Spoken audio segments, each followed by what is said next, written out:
What's up, Let's try that again. What's up, everybody? D-Man back. Welcome to a brand new video, and today we're going to be doing another Godzilla news and updates.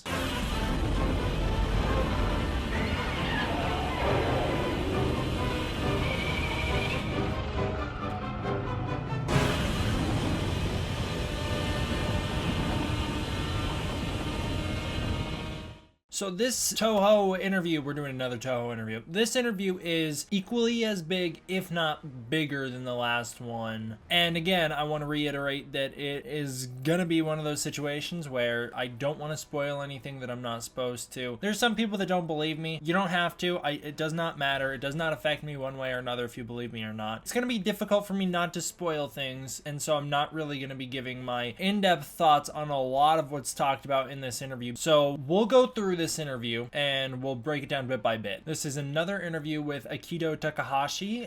He is again the Toho executive representative who was out there at San Diego Comic-Con this last weekend, and this interview was done with Inverse. So this is an Inverse interview with him. The first question is, this is Toho's first time at San Diego Comic-Con. What is the significance of this year? So they're asking him, why did he come out this year? Why did Toho come out this year? His response is, Comic-Con is very famous in Japan as well, and we've always had an eye towards coming and doing something here. But it's the 50th anniversary for Comic-Con and the 65th anniversary for Godzilla. We just had a movie come out in May. We're having another one come out next year in 2020. So we thought, you know, the stars have aligned. We need to be here. It's a big deal that Toho is coming out of their shell like this. They don't do this usually, right? They usually stay very secluded. They stick to their own pocket in Japan. They never really do stuff outside of Japan. It's important that we're seeing them come out of their shell and do things like this, because that will open the door to a whole new future for Godzilla, whether that be American merchandising, whether that be we're getting Godzilla stores in America, or we can finally ship things from the Japanese Godzilla store to America, or maybe they're going to be working in America more. You know, Toho just invested in a new American-based studio, so maybe they're going to be doing American productions now, co-productions, bringing Godzilla into animation, doing more things than they've previously done with the character. It's important that they're doing that in this Comic-Con and their previous endeavors with the Godzilla store. It's all very big for Toho to be doing that. Also, the social media accounts that they've been launching, the American-based websites, them finally acknowledging the American fan base is something that is just great. So this is a very interesting and complicated question to answer. The question is, what is Toho's involvement in the Godzilla MonsterVerse movies? The answer that they gave during this interview is, so, in the past, Toho has been licensing, sort of lending Godzilla to Hollywood. And one of the things they would do is make sure the image is right. The characters are aligned, make sure we're happy with the Godzilla that's been represented. So he's talking about previously in the MonsterVerse, what they did with Godzilla is Toho owned the character, they let Legendary and Warner Brothers use Godzilla, but they were very heavily involved in making sure that the design was right, making sure that the characterization was right. He didn't do things that Godzilla wouldn't do. He acted the way Godzilla would act. He looked the way Godzilla should look. They were very involved in that process. We know they did the same thing for Rodan, Mothra, and Ghidorah. Ghidorah specifically, Michael Dougherty talked about how Toho was like, yeah, you have free reign on the design. Do whatever you want with Ghidorah, just as long as he's a three-headed dragon with wings, no arms, he's golden, he has two tails with frills on the end, and he's the Toho design. You know, it was basically, they were like, go for it. Do whatever you want with Ghidorah. Just keep him as Ghidorah, and then you can do whatever you want, but you can't do whatever you want because you have to keep him as our Ghidorah. That's essentially what they did. And, you know, it makes sense based off how we've previously treated Godzilla in the 90s. It makes sense that they'd be as heavily involved in the design process as they've been. But that's about the extent of it, is they were involved in the design process for the monsters, and then they were involved in what the monsters can and can't do in terms of new abilities and the way they're going to be characterized. They were not involved in the creative half of Godzilla at all. The American writers had full reign over that. They did everything they wanted. They wrote the stories. They incorporated whatever monsters they wanted in the ways they wanted to. You also have to take into consideration licensing and everything there, but they worked with the monsters that they had the way they wanted to work with them. They did what they wanted to do. Toho was very hands-off in that regard. The continuation of this quote is very interesting as well. He says, and that has been doing wonderfully, so we're very excited. From this year, so starting in 2019, we actually invested as well. We've been working on the creative side, so there's a little more involvement, which has been very exciting as well. There's a pretty big step for the MonsterVerse to be taking here, and I would urge people to go back and rewatch my box office bomb video where I discussed if King of the Monsters was going to be considered a box office bomb or not. I would urge people to go back and rewatch that one because some of the things I say in there are very relevant to this. Toho being involved in the creative side of the equation as well, it's big. You know, when they talk about they invested in these movies, I don't know if that specifically means they put money into the MonsterVerse. I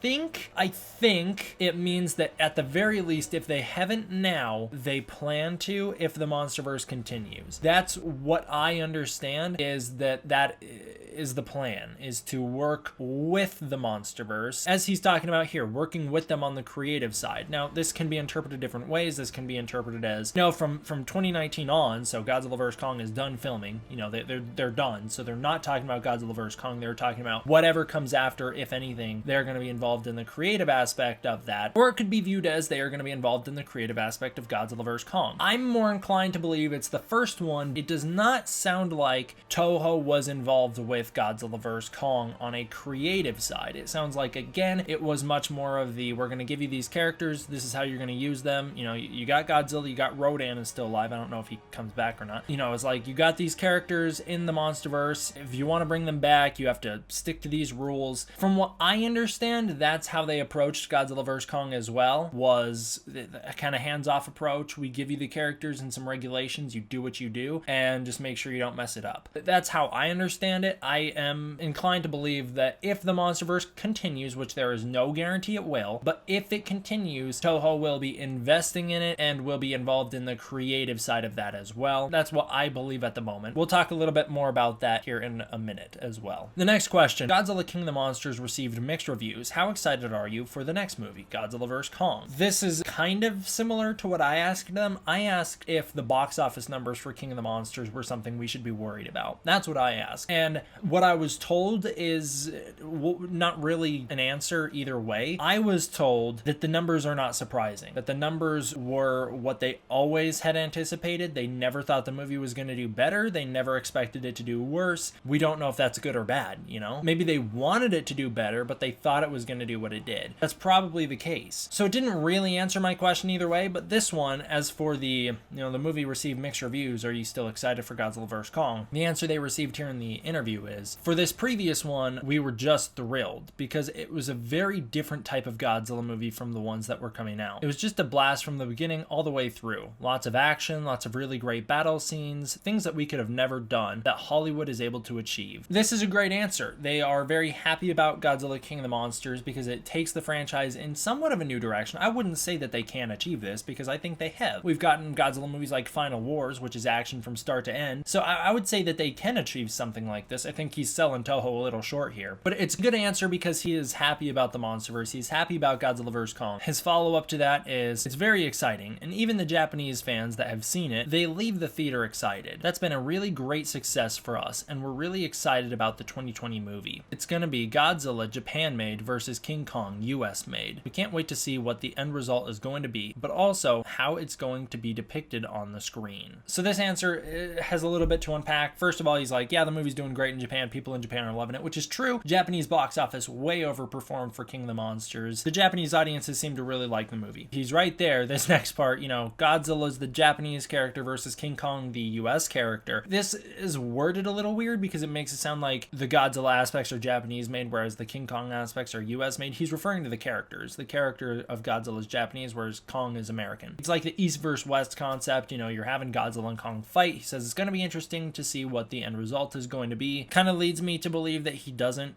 exactly know who wins the fight, but it kind of leads me to believe again that they had less involvement in this film than they might going forward. And again, I would say that from what I understand, that seems to be the case. So that could be the case. It could be the case where they did have a lot of heavy involvement in the creative aspect of it that would lean heavily in Godzilla's favor for winning the fight, even though Godzilla lost in the Toho version, so you never know. I think that that quote, along with what I understand, makes it sound like they were a little bit more hands-off with Godzilla vs. Kong the same way they were with King of the Monsters. All right, this next quote. King of the Monsters introduces lots of Toho monsters. Do you have a favorite you want to see in future movies? This one is pretty important. I do believe that Mechanism Godzilla has a huge impact and fan base, so Mechagodzilla. And that was probably something that we might see coming in the future. So that's big right there. The idea that Mechagodzilla is going to show up in a future movie, this has been a long-standing fan theory ever since Edwards had Godzilla back in 2014 when he said, I want to get to the point where humanity has to build their own Godzilla. Long-standing fan theory that Mechagodzilla is going to enter the MonsterVerse. It was teased in Ready Player One, I guess, because Warner Brothers acquired the rights to use Mechagodzilla for that movie, meaning they have the rights to the character, or at least they did, so they can get the rights to the character. And then it was teased in Godzilla King of the Monsters with that ending quote in the end credits that says, you know, Monarch is not building a mechanized titan on Skull Island. The idea that Mechagodzilla could show up is a long-standing rumor, and there's supposed leaks. These have come out so long ago that it's like the movie was barely beginning production when these leaks dropped saying Mechagodzilla is gonna be in Godzilla vs. Kong. It's like that came out so early in development. It was probably just, you know, some fan trying to cause a little ruckus. If he is right, if he just guessed it, I still would never credit those leaks, and I don't believe they are. I would never credit them as actual legit. I would always just say some guy guessed it. There you go. If two Godzillas showed up in Godzilla King of the Monsters, I wouldn't say that my video leaked it. I would say that I guessed it. It's the same kind of thing here. But it's been a long-standing fan theory. There's a lot of things to suggest that Mechagodzilla could show up in the MonsterVerse. I made a full video about it because there is a lot to suggest that he could show up in the future. And here, this quote, I think, does lean heavily into, I think we might see Mechagodzilla in the MonsterVerse. Now, this is something I don't know. I don't know if Mechagodzilla is going to show up, but I think based off the information we have, he might. And I really don't want him to be in Godzilla vs. Kong. I may do a whole video about how it just wouldn't work for me, or how you could do it right. It's kind of along the lines of the video I previously made of all the setup for him, but this one would be more about how you would execute that idea. I just don't see it working in Godzilla vs. Kong, but you could definitely put Mechagodzilla in down the line, because as I've been saying, the MonsterVerse gets increasingly more unrealistic movie to movie. Having a mechanized titan is something that I could believe, just not right now, because all we've had is the Argo jet. We don't go from the Argo jet to Mechagodzilla. It's too unrealistic of a jump for me to go, they went from this big aircraft carrier and now they just have a mechanized titan. Where is the stepping stones to get there? Which is why in Godzilla vs. Kong, I would have something like a Super X or like a Mogira type prototype. You know, maybe you have the two halves of Mogira. They don't assemble into the one actual Mogira. You just have the two halves from Space Godzilla. And then in Godzilla, whatever the next one is, you bring Mechagodzilla in. Okay, that works. That would work for me. I just need some stepping stones to get there. The Argo jet is not a good stepping stone for me. Again, I think that quote leans heavily into that, and him saying that he might be coming in the future does, I would say, confirm that there is a planned future for at least Godzilla. We don't know if he means MonsterVerse or the Worlds of Godzilla or what he means, but there is a planned future for Godzilla that might involve Mechagodzilla sometime soon. What if he's just talking about the anime though? He's like, yeah, Mechagodzilla, he'll probably come back as a city. Haha, you already saw that one. Here's the next one. Personally, I love Jet Jaguar, so personally I hope we see him in the movies. It's a minority character, so not many people know of him. Again, it's just a little joke where he's like, yo, wouldn't it be cool if we brought back Jet Jaguar? Dude, that would be awesome. The fans really want it. Throw him in the Pacific Rim anime just cuz. Just no Godzilla, no tie-ins to Godzilla. Just bring Jet Jaguar and have him be the star. Or do that Jet Jaguar anime you guys teased for April Fools. Do that one instead. All right, here's the last quote. Is Toho more focused on creating new monsters or reintroducing old ones? And the answer is, that really depends on the creator. We like giving the control to the creator. Whether they want to bring back an old character they have a special connection to, or there might be some directors who want new monsters. Where Toho stands is, we say yes to both, because they're both exciting. We want to see new characters come on screen, but also older characters be revived as well. I personally, as I've been saying in videos and live streams, I want to see newer characters. I don't want the same characters to be recycled 10,000 times. If you want to bring back an obscure one that's only been used once like Biollante, go for it. But don't keep reusing Ghidorah, Mechagodzilla, Mothra, Rodan. Don't keep reusing those guys over and over and over and over again until they're no longer special. Give them a little bit of a break. Bring in new characters, new monsters, reintroduce ones that have not gotten their time to shine in a long time. Maybe give Gigan another solo movie against Godzilla. Gigan versus Godzilla again. Do something like that. Just give some more obscure monsters some time to shine and develop. I think that'd be great. My understanding is this: they don't plan on making more Godzilla movies after Godzilla vs. Kong. They are going to wait and see how that movie does at the box office, and if it's successful, they are going to continue forward, and they have ideas for where they would continue, either inside or outside of the MonsterVerse. So wherever Godzilla winds up, it sounds like they know what they want to do with him, and they are just going to wait to do that with him until they see that Godzilla is still successful and profitable. And that makes sense. As I said in the last video, Toho likes to take things one step at a time. They don't just want to open a Godzilla store in New York City and see how it does. They want to build towards it and see if they can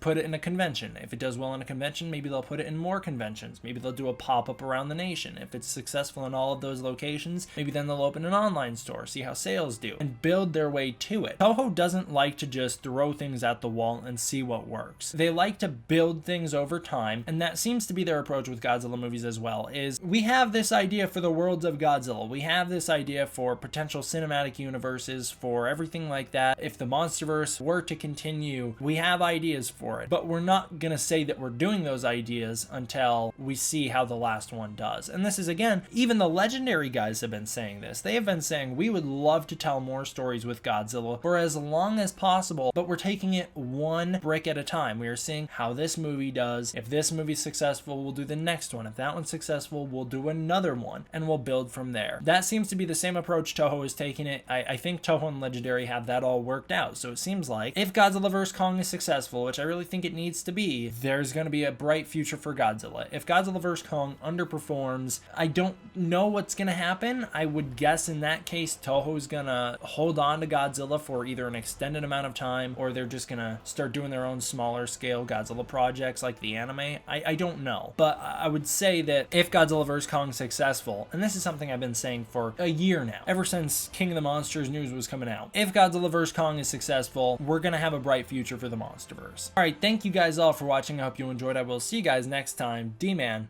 out.